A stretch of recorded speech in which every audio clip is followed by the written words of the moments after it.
Okay, good afternoon everyone. Diyos maray na hapon tabi sa Indogabos mga tugang na nagantabay kang programang Maray na Hapon with Father Butz Bombase OP ng UST Legazpi. Ngunya na daw ning Sabado, petsa 2 kang bulan ng Agosto 2025.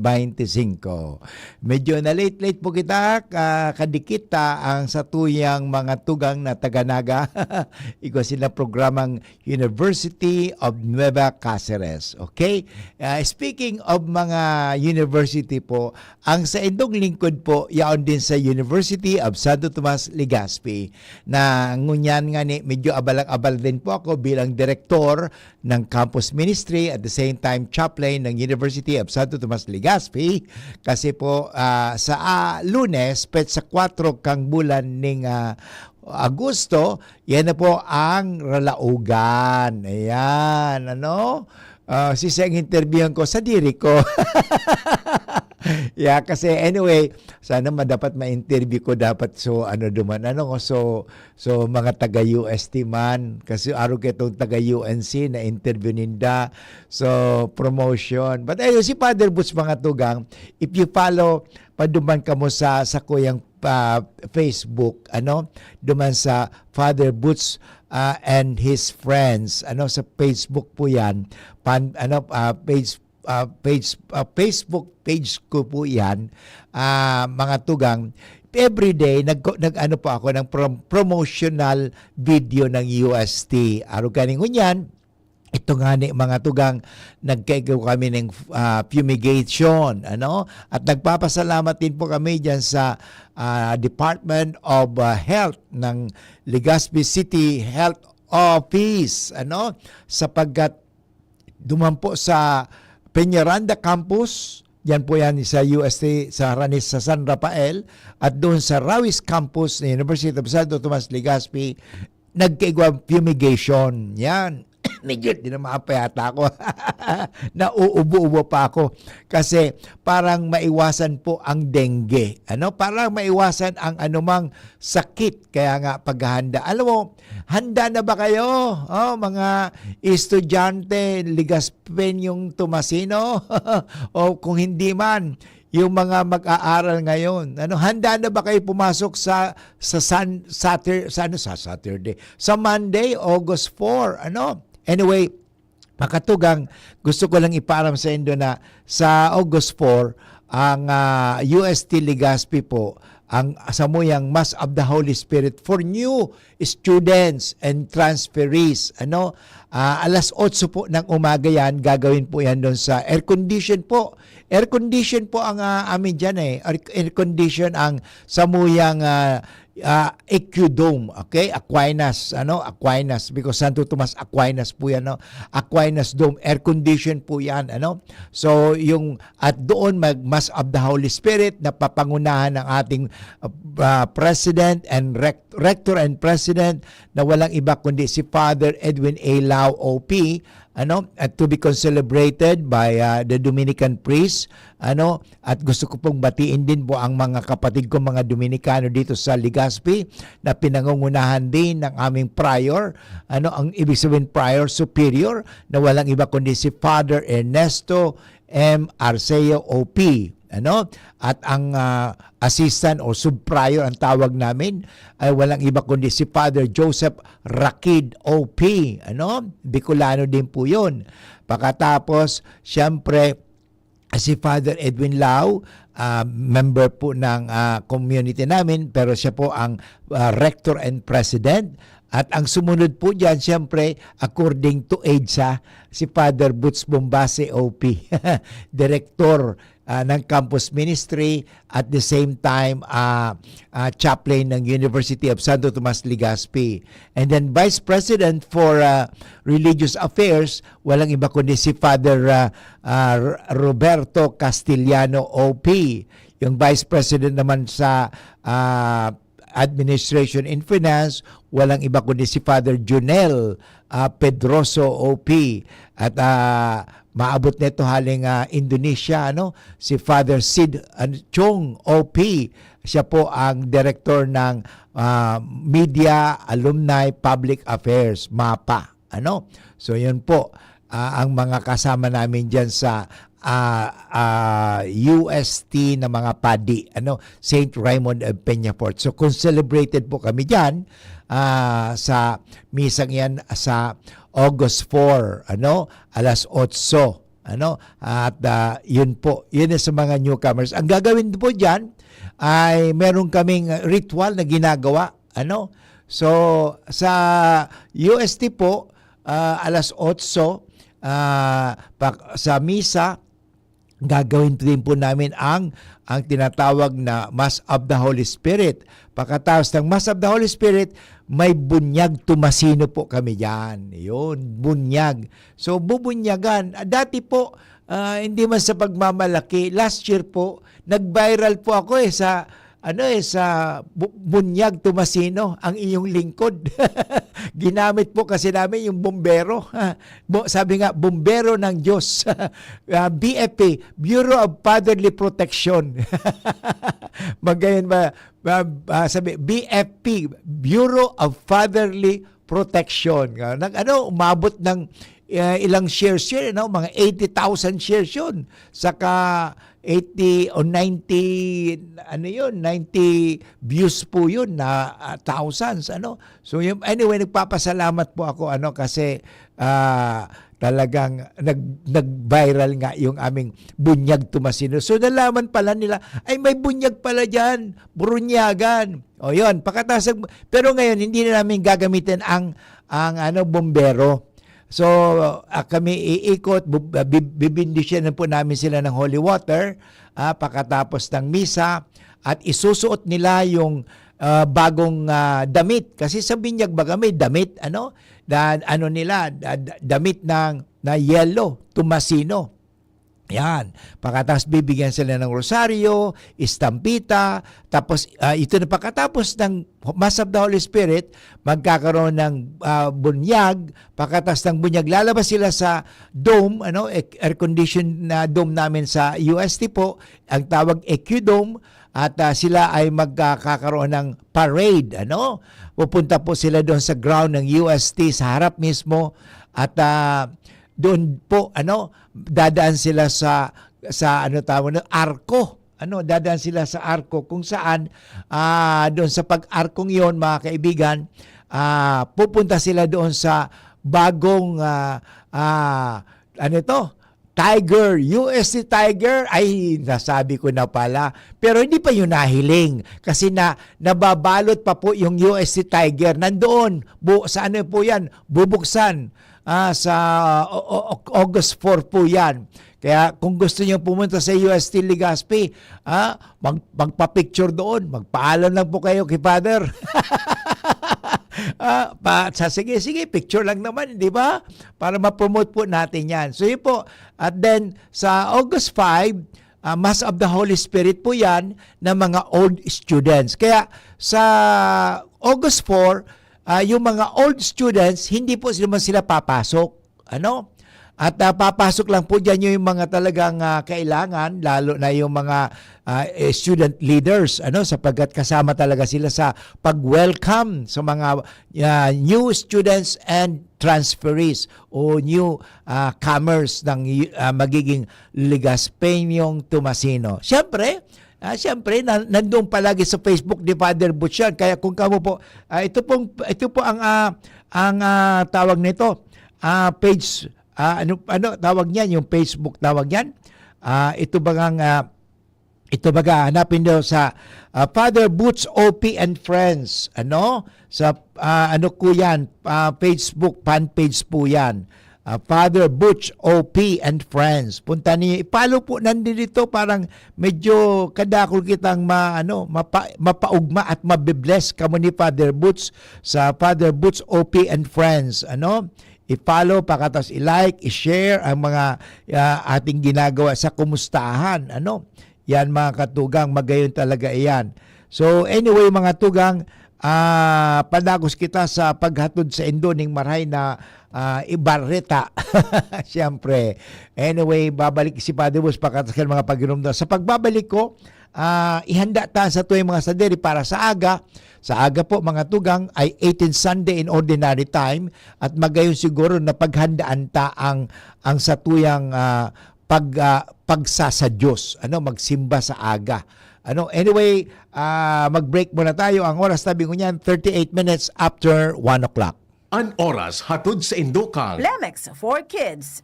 Mommies, agapan agad ang ubo at plemang nakabara. Pambatang lagundi. Plemex! Liver Aid Silimarine Capsule. Ang good drinks at good food, perfect combo. Isama pa ang Liver Aid. It's liver lover, boys! Artisan Joint Supplement. Bumabagal ang galaw dahil sa joint pain at arthritis. Mag-Artisan Optin Lutein Capsule. Alagaan ang paningin sa tulong ng Optin. Kitang-kita ang kalusugan ng mata. Plemex. Pag may ubo o hika, Plemex agad. Basta lagundi, Plemex. Coronavirus ba ang hadlang sa pag-aaral ninyo? Andito na ang Southern Luzon Technological College Foundation Incorporated ay gumawa ng hakbang sa mga gustong mag-aral sa junior, senior high school at kolehiyo. Ang SLTCFI ay handang umagapay sa mga mag-aaral upang may pagpatuloy ang kanilang pag-aaral at pagharap sa new normal o sa makabagong panahon na ating kinakaharap. Sila ay nag-o-offer ng flexible blended learning o online or offline/modular classes. Kung may sapat na gadget o may maayos na internet connection, maaari niyang piliin ang online classes. At kung ang estudyante naman ay walang sapat na gadget at walang maayos na internet connection, maaari niyang piliin ang offline/modular classes. Sa ganitong paraan, malaki ang matitipid ng mga magulang, wala na silang iisipin na pamasahe, baon at iba pa na kinakailangan. Ngayon, mas magagabayan palalo ng mga magulang ang kanilang mga anak at higit sa lahat, masisiguradong mapaprotektahan pa sila sa mga pwedeng masagap sa labas tulad ng COVID-19. SLTCFI course offered junior high school, grade 7 to grade 10, senior high school, grade 11 to grade 12 with academic track, STEM, GAS, ABM, and HUMSS. College, Bachelor of Secondary Education, majors in English, Mathematics, and Filipino. Bachelor of Technical Vocational Teacher Education Program, Bachelor of Science in Business Administration, major in Human Resource Development Management, major in Business Process Service Management, and major in Financial Management, Bachelor of Tourism Management, Bachelor of Science in Computer Science, Bachelor of Science in Information System, Associate in Computer Technology. What are you waiting for? Enroll now in our online registration. Visit www.sltcfi.com/ENROL. And for more information, please contact us at 0977-147-3488. Basta SL, wow! Inihahatod sa inyo kang Department of Environment and Natural Resources, Regional Office No. 5, ang programang Kapalibutan Ta at Tamanon Ta. Kapalibutan Ta at Tamanon Ta. Programang magtataunin informasyon asin kaaraman, manangod sa satuyang kapalibutan, asin sa mandato kan Department of Environment and Natural Resources. Sa tunghinanyugon, kada Huwebes alas 11 sagkod alas 12 nin pagkaudto, Kapalibutan Ta at Tamanon Ta. Hatod sa Indo kang DENR Regional Office 5 asin kan istasyon na ini.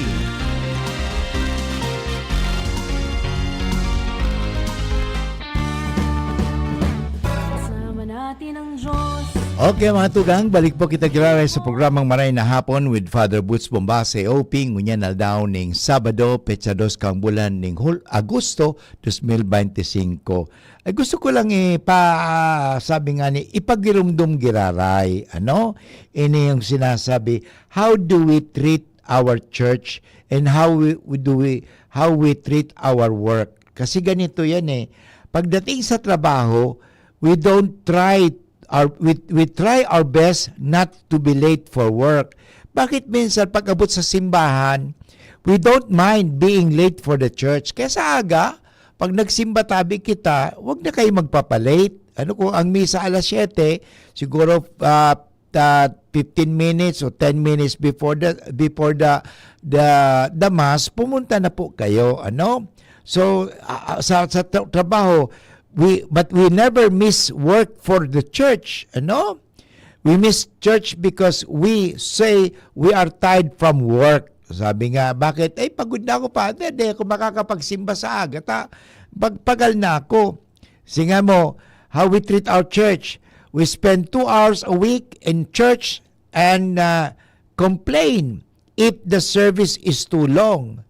But we go for 8 hours a day for 7 days, excluding overtime, but never complain.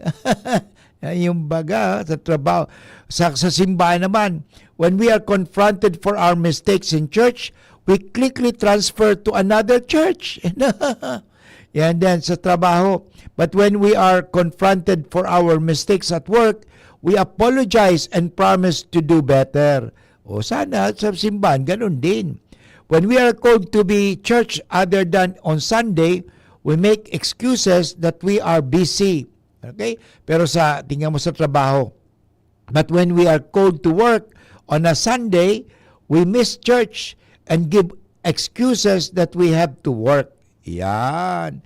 So, sa simbahan naman, we check our phones during our services. Sana pagdating sa simbahan, mga tugang, i-silent mode natin ang ating cellphone.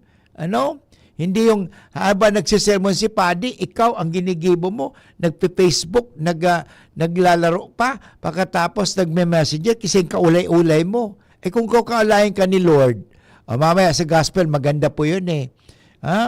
Yun, sa atin, but we turn our phones off and work and never complain. Sa trabaho baga. So, sabi nga, sa trabaho, when we work hard and volunteer in our places of work to be promoted. Yan. But sa simbahan, we stay away from the responsibilities of our church. O siya na lang ang mag-lector, siya na lang. Yan. Sana mga tugang, mag-ingat po kita. So anyway, ngunyan balikan ta ang ebanghelyo para sa aga. Magayunan mga tugang, iniman nunugod ining ebanghelyong iniho sa sinasabi mga tugang. Ano ba talaga ang ating pinahahalagan sa buhay? Marami sa atin nag-iimpok ng mga bagay-bagay, hindi ba? May mga tao talagang, meron nga na sinasabi nila na talagang pinaghahandaan nila ang kanilang buhay pero hindi ang buhay espiritual. Kaya sabi nga, mag-ingat kayo at iwasan ang bawat uri ng kasakiman sapagkat magkaroon man ng maraming ang tao, hindi sa kanyang ari-arian nakasalalay ang kanyang buhay. Tandaan po mga tugang, hindi nakasalalay ang kanyang buhay sa mga ari-arian. It is not sa ating mga possessions. Okay? Ang kasakiman mga tugang, ito po ang ebanghelyo para bukas. Mag-ingat po tayo sa anumang kasakiman. Ay isa sa 7 deadly sins o capital sins sa ating katuroang Katoliko. Ano ba ang palatandaan ng kasakiman? Una, kaya masasabi natin, ay sakim yan eh. Maraming biyayang tinatanggap, subalit ayaw magbahagi at tumulong sa iba. Yan. Pag ikaw ay hindi tumutulong sa iba, ang iniisip mo lang ay ang iyong sarili, ay ikaw ay tawag saan? Sakim. Ang kanyang iniisip palagi ay ang kumita at tumanggap ng malaking salapi at walang pakialam sa iba. Yun mga tugang. So, para sa kanya, ang salapi at kayamanan ay nagbibigay sa kanya ng seguridad. Akala nila, Kaya sinasabi, hanap ka ng hanap buhay. Ang tanong, natagpuan mo na kaya ang buhay? Yan. Hindi mo yata na naghanap buhay pero hindi natagpuan ang buhay, kundi kamatayan. Hindi niya alam na siya ay katiwala lamang ng anumang yaman mayroon siya. Tandaan, tayong lahat ay mga katiwala lamang. Ang tunay na may-ari ng lahat ng bagay ay ang Diyos at dapat nang ibalik sa Kanya sa pamagitan ng paglilingkod sa mga dukha. Yan. Kaya itong hamon sa atin sa Ebanghelyo para bukas. Lalong-lalo na sa mga mayroon. Sabi natin, sa mga mayroon o mayaman na napakarami ang kanyang ani, kaya sabing ipapagiba ang maliit na kamalig at magpapatayo siya ng malaki. At sasabihin sa kanyang sarili, marami na akong pagkain at hindi na magugutom. Magsaya ka na at magpakabusog. Subalit, sasabihin sa kanya ng Panginoon, hangal, sa gabing ito ay kukunin ang iyong kaluluwa. Pag sinasabi, hangal, ngayong gabing ito, mamamatay ka. Yan. Kaya ang tanong nga ni Father Boots bago tayo mag-break anito, kung ito ang huling araw mo sa mundong ito, anong gagawin mo? Yun. Kasi walang nakakaalam eh. Walang nakakaalam po kung kailan tayo mawawala. We do not know when, we do not know how, and we do not know where. Ano? Kung kailan tayo mamamatay, saan tayo mamamatay, paano tayo mamamatay. Ano? May nahiga lang, namatay na. O sumakay lang sa sasakyan, namatay na. So hindi talaga natin alam yan. Kaya habang tayo na nabubuhay dito sa mundong ito, mahalaga na mag-impok tayo ng tunay na kayamanan na atin mapapakinabangan kahit na sa kabilang buhay. Ano? Kaya ano po yan? Mga kabutihan na ginagawa natin. Ano? So sabi, sa gabing ito, kukunin ang iyong kaluluwa. Ang tanong, kanino mapupunta ang inyong mga pinaghirapan o kayamanan? Yan. Para kanino ka nag-iimpok? Parang ganun tanong, hindi ba? Para kanino ka nag-iimpok? Ano ang inyong iniimpok? Ano? Yung nawawala at nananakaw? O nag-iimpok ka ba ng kayamanan na hindi nawawala? Kayamanan sa langit. Anyway, babalik muli si Father Boots pagkatapos ng nga paalala. Ang oras sabi ko niyan, 50 minutes after 1 o'clock. May iba't ibang karamdaman ka ba gaya ng high blood pressure, diabetes, sakit sa puso, sa kidney, sa atay, may myoma, na stroke, may gallstones, cancer at marami pang iba? Ang Amazing 4 ng Miracle Health Corporation ang subukan mo. Makakatulong dahil mula ito sa epektibong Amazing Trio at mas lalo pang pinalakas dahil sa Mega 1 na mayroong 21 sangkap. Subok ng nagpapalakas ng immune system at marami na ang mga natulungan na mayroong iba't ibang karamdaman. Huwag nang patagalin pa. At magpakonsulta. Maaaring pumunta kay Doc Joey Bitito sa Barangay 18, Cabangan West, Legazpi City, kaharap lang ng Bangko Sentral ng Pilipinas. O tumawag sa 0998-975-8121 or 0917-853-8933 para sa free consultation sa natural medicine. Mapapanood din ang serbisyong natural, kalusugan at bayanihan sa YouTube channel at sa Facebook page na Doc Joey Bitito. Pre, makinig ka muna. Payong kaibigan lang ha. Work hard, play hard. Yan ang motto ko dati. Pero nakakapagod din pala katagalan. Sa gitna ng lahat ng mga puyat, inom at pagkain ng masasarap, kasama na ang oily at fatty foods, kailangan pa ring bantayan ang kalusugan. Tamang kontrol ang kailangan. Katuwang ko, ang Liverade. May silimarin na maaring makatulong protektahan ang atay. Cheers to more good times. Be a liver lover. Mahalagang paalala, ang Liverade ay hindi gamot at hindi dapat gamitin paggamot sa anumang uri ng sakit. Ang good drinks at good food, perfect combo. Isama pa ang Liverade para sa kalusugan ng atay. Mabibili sa mga leading drugstores nationwide. Kung ikaw ay edad 50 pataas katulad ko, may mataas na ang risk ng panlalabo ng paningin. Mas challenging ang pang-araw-araw na gawain tulad ng pagbabasa, pagsusulat, at pagmamaneho. Ang Optin ay may lutin na maaari makatulong sa kalusugan ng mata, nilalabanan ang epekto ng glaucoma, macular degeneration at katarata. Kitang-kita ang kalusugan. Mabibili ang Optin sa mga pangunahing butika nationwide. Mahalagang paalala, ang Optin ay hindi gamot at hindi dapat gamitin panggamot sa anumang uri ng sakit. Kasama natin ang Diyos. Okay, balik po kita giraray sa programang Maray na Hapon with Father Boots Bombase OP ngunyan aldaw ning Sabado at bukas po ay Linggo at kaya ating ihanda ang ating mga sarili sa pagsimba. Ano? So babasahin ko mga tugang ang Ebanghelyo para bukas. Sabi ko nga kanina, hindi po nakasalalay ang ating buhay sa ating mga kayamanan o mga ari-arian. In English, life does not consist in any possessions. Where does our life consist of? Hindi sa possession, kundi sa relation. Okay? Because when I was hungry, did you give me food? Yun, relasyon talaga eh. Alam mo, hindi naman sa ari-arian eh. Sapagkat ang lahat ng bagay ay hindi natin pag-aari. Ang tunay na may-ari ng lahat ay ang Diyos. At tayo ay sinasabi mga stewards sa lamang ang makatiwala. Anyway, bukas ang ebanghelyo ay mula sa ebanghelyo ni San Lucas, kabanata 12, talata 13 hanggang 21. Sinabi ni Jesus, sinabi kay Jesus ng isa sa mga karamihan, Guro, sabihin mo na sa aking kapatid na hatian ako ng mana. Tingnan mo, nag-aaway-away sa mana, ha? Tulad mga pinag-aawayan talaga ang mana. Ngunit, sinabi ni Jesus sa kanya, Kaibigan, sino ang nagtalaga sa akin bilang hukom o tagapaghati ninyo?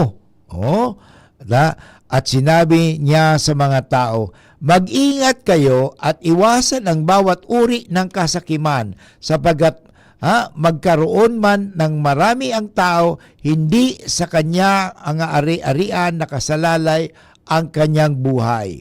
At idinagdag ni Jesus ang isang talinhaga. May isang taong mayaman na maraming tinubo sa kanyang lupain. Kaya nag-iisip siya, ano ang gagawin ko?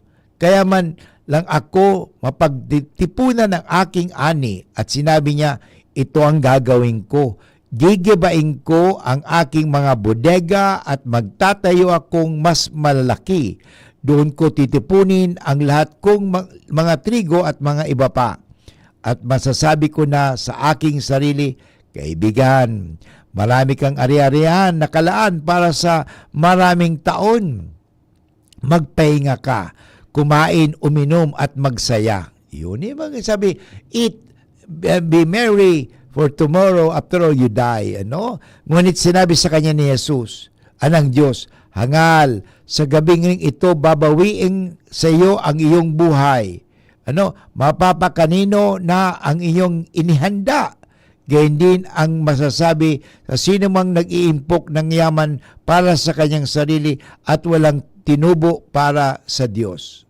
Yan mga kaibigan, ang magandang balita para bukas na ating pag nagsimba, na nagpapaalala sa atin na huwag tayong maging sakim, huwag tayong maging makasarili, kasi wala naman talaga tayong sarili, lahat po ay pahiram lang sa atin ng Diyos kukunin sa atin ng Diyos lahat yan Tandaan po natin, wala tayo, nang tayo isinilang dito sa mundong ito, wala tayong damit, wala tayong hubad,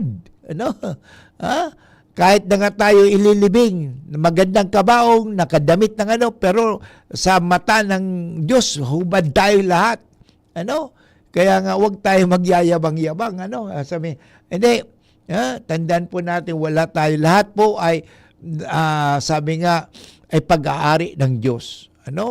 Tayo ay taga-pamahala lamang at mga katiwala lamang. Kaya dapat ating pahalagaan ang lahat ng bagay na ito. Paano ba natin mapahalagaan? Kanina sabi ko sa inyo, life does not consist in possessions. So where does our life consist? At sabi ko, napag-isip-isipan ko ito.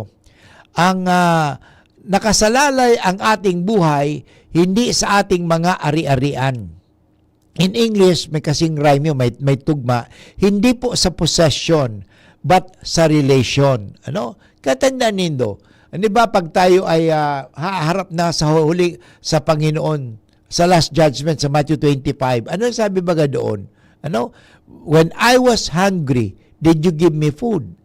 When I was thirsty, did you give me drink? Yan naman talaga In other words, yung ginawa mong pakikipagkapwa, yung relationship mo, mahalaga po ito Yan naman talaga ang madadala mo Napakahalaga po yan. Wala tayong madadala. Ang tanging madadala natin, walang iba kundi ang ating magandang relasyon sa Diyos at magandang relasyon sa kapwa. Wala po tayong madadala.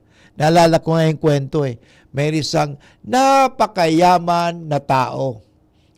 Sabi ng lalaki doon sa kanyang asawang babae, Darling, pagtapat mo at gawin mo ito bilang pagmamahal mo sa akin. Na pag ako namatay, lahat na pinaghirapan kong pera na nasa bangko, ibigay mo sa akin. Na babaunin ko. Ano? Yan na. Alam mo naman, tapat talaga yung babae. O sige darling, ibibigay ko lahat. Sabi ng kanyang kumare, Mare, ginawa mo ba yung sinabi ni pare? Siyempre naman, mahal na mahal ko ang aking asawa. Talagang ibang-iba ka talaga, Mare, no? Pagmamahal mo sa asawa mo. Oo, anong ginawa mo, Mare? Sabi ng kaibigan niyang sabi ng sumagot yung yung namatayan. Siyempre, naglagay ako ng cheque. Nag-cheque ako doon sa nilagay ko yung lahat na pera niyang pinag-ipunan, lahat sa bangko. Kung meron siyang $20 billion, nilagay ko lahat, $20 billion. Nga lang, pay to, sa pangalan niya, pay to ganito, Juan de la Cruz, amount, $20 billion. Billion dollars. Kaya lang, sabi niya, bahala na siya mag-ingkas duman sa langit. Kung mai-ingkas pa niya yan, tandaan natin, wala po tayong madadala. Ang tanging madadala natin pag tayo marap sa Diyos, ang tanong siguro, ano ang ginawa mong kabutihan nang ikaw nabubuhay pa sa lupa? Yan po ang tanong. Yan lang naman eh. Kaya sabi niya, isa lang ang batas na ginawa ng Diyos eh. Love. Kaya nga, nagmahal ka ba? Na ikaw nabubuhay dito sa mundo ito, nagmahal ka ba? Yan. Pag anong klaseng pagmamahal? Pagmamahal bang tulad ni Kristo? O pagmamahal na tulad ng pagmamahal ng ibang tao? Tandaan po natin, ang tunay na pagmamahal nakakaligtas. Ang maling pagmamahal nakakapahamak. Marami napahamak yan nabuntisan. Di mahal naman kita, di ba? Pagkatapos nabuntisan, iniwanan. Wala na. Hindi tunay na pagmamahal yan. Ang tunay na pagmamahal ay ang pagmamahal na pinakita sa atin ni Kristo, yung may sakripisyo. Ang tunay na pagmamahal nagsasakripisyo.